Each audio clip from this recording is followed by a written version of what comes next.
have set nogle kinesere, for så ville han have noget takeaway. Nej.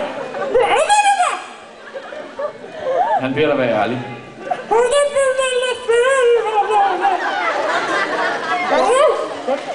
det ske. Men jeg tænkte, vil du ikke hjælpe mig? Det ville han godt. Hvis han fik en stor, lækker, slimet fisk. I en Happy Meal.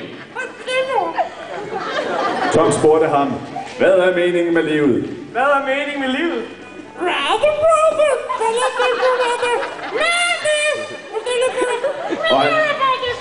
Få dig en lille pingo, sagde han. Så du kan stikke din hånd op i.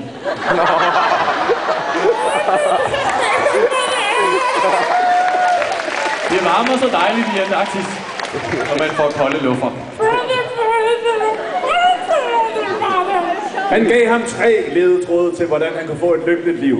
Det ene var udrydde verdens frøer, det andet var undgå medgangsfans af håndbold, og det tredje var følg dit hjerte. Og alle publikum sagde, jeg vil følge mit hjerte.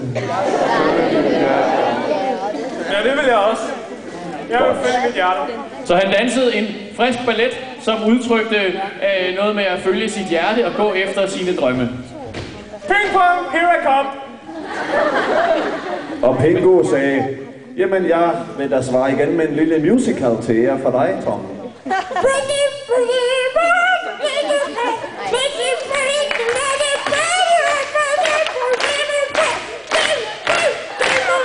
Og alle gafferne bouncede i hele salen.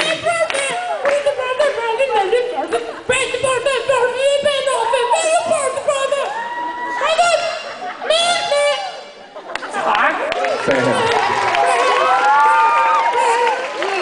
Men, sagde Tom, jeg har et stort problem. Jeg har jo fundet et nyt faderbillede i Jack. Og jeg ved jo ikke, om han bare er en nederdrægtig spur.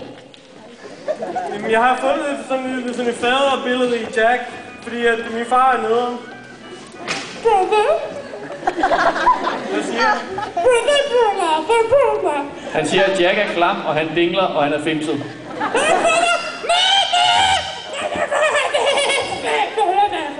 Og Tom forstod det og sagde,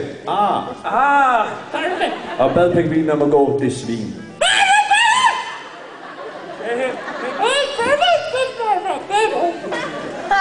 Så han lovede ham, at han aldrig behøver at se håndbold i Danmark igen. Men pingvinen kunne godt lide håndbold, så han blev sur.